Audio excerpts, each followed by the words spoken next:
It started like every lie does, with confidence, calm eyes, and a smile that didn't tremble.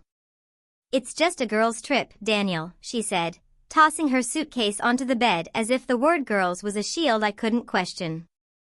"We're going to Santorini, wine, beaches, spa days, you know, the usual." I wanted to believe her. God, I needed to. After all, Emily had always been the picture of honesty, or maybe I'd just chosen to see her that way. She kissed my cheek, told me not to worry, and promised to send photos. But something about the way she hugged me felt rehearsed. Her perfume lingered longer than usual that night, like she wanted me to remember it. For the first 2 days, everything seemed normal. She posted a few pictures, sunsets, cocktails, a blurry group selfie of her and her friends. I even laughed at one of her captions, "Girls just wanna have sun tropical drink." But it was the tag that caught my attention, none of the usual faces. Not Sophie, not Laura, not any of her close friends. The account tagged was private, with only initials. I didn't think much of it until that night, when Sophie, her real best friend, posted a story from London, not Santorini. I froze. The realization hit like ice water down my spine. I called Sophie, trying to sound casual.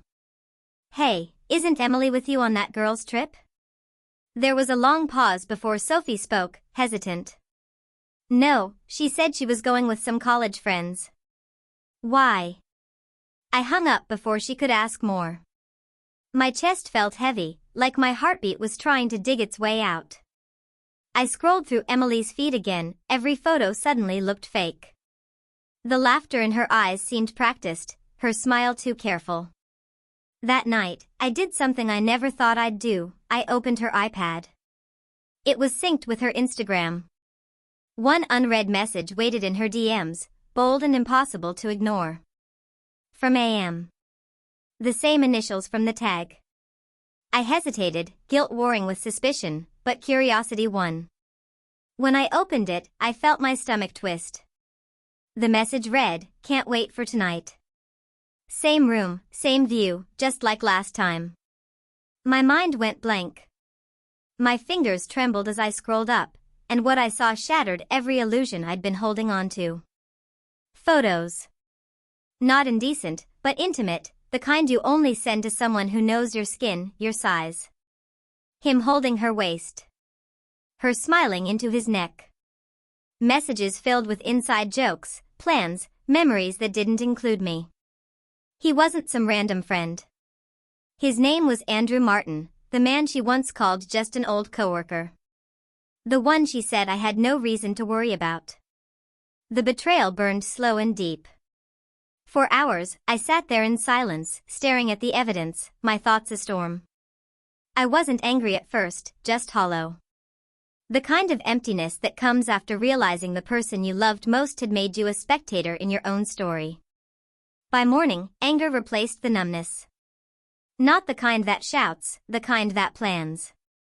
I decided I wouldn't confront her over the phone. I wanted her lies to crumble on their own weight. I replied to Andrew's message, short, sharp, and deliberate, "She'll be there. I'll make sure of it." Then, I waited. 2 days later, she returned home.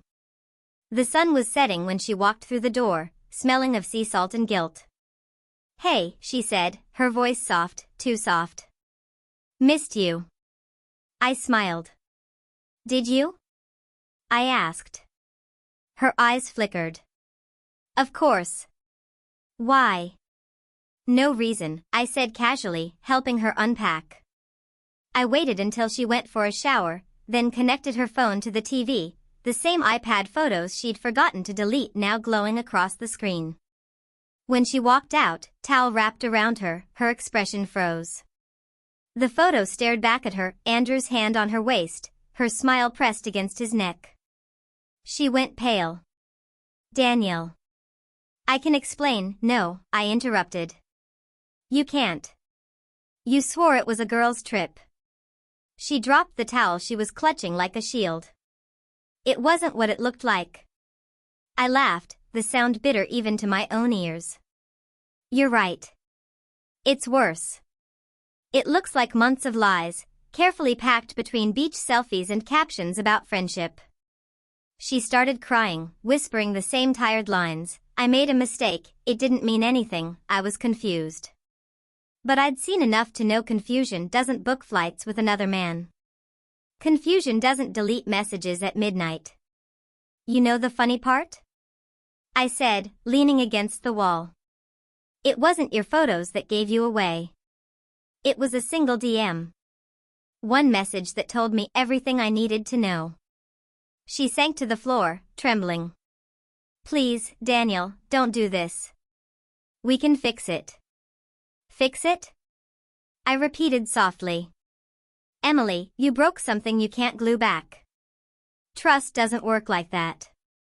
It's not a vase you can just patch up. Once it's gone, it's gone. She looked up at me, tears streaming down her face. I love you. I shook my head. No, you loved what I gave you, stability, comfort, the illusion of loyalty while you chased your thrill. But me?